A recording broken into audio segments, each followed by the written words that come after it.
kakaiba na. Nasa client po ako, maniningil ako kasi nasa insurance din po ako sa safety. Ano dito? Nakaramdam po ako ng palpitation, no, masakit yung dibdib. Tapos feeling ko parang may nakadaga na sa aking dibdib. Nag-collapse po ako dun sa bahay ng kliyente ko. So sinugod po nila ako sa ospital. Doon ako nagising. Tapos hindi na po ako makahinga nung nandun ako, sabi ko sa nurse. Sumisenyas na ako na yung dila ko, pakiramdam ko nawawala. Umuurong na po siya, as in, parang wala na pong lakas lahat.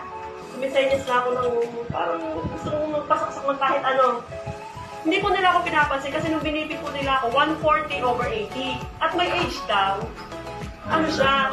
High blood mo. Normal pa. Normal. Sabi ko, normal pa ba yung tinuturo ko na po yung nila ako? Pero na.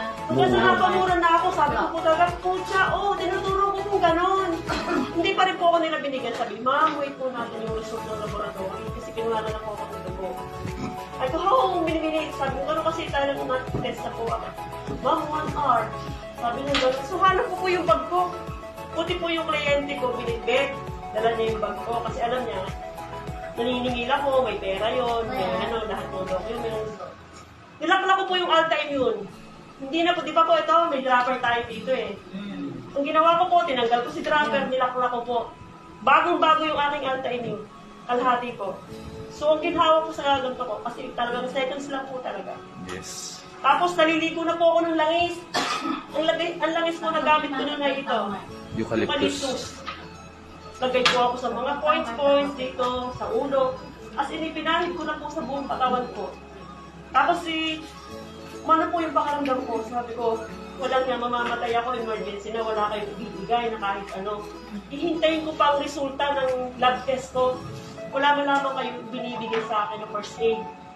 Wala po daw silang pwede ibigay, catapers or what, kasi normal daw yung aking 140/80 po. Anong findings, partner? Tapos nagulat po ako paglabas ng aking finding.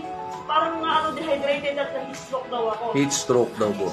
Opo, sabi ko, doon wala kayong medication, ngayon yung pa lang ako re-resita. What if that time, inatake ako? Hindi kasi pwede ako atakehin. Oh, it's not Yes, me. Yes po. Tapos meron pong dalawang nurse na dumating.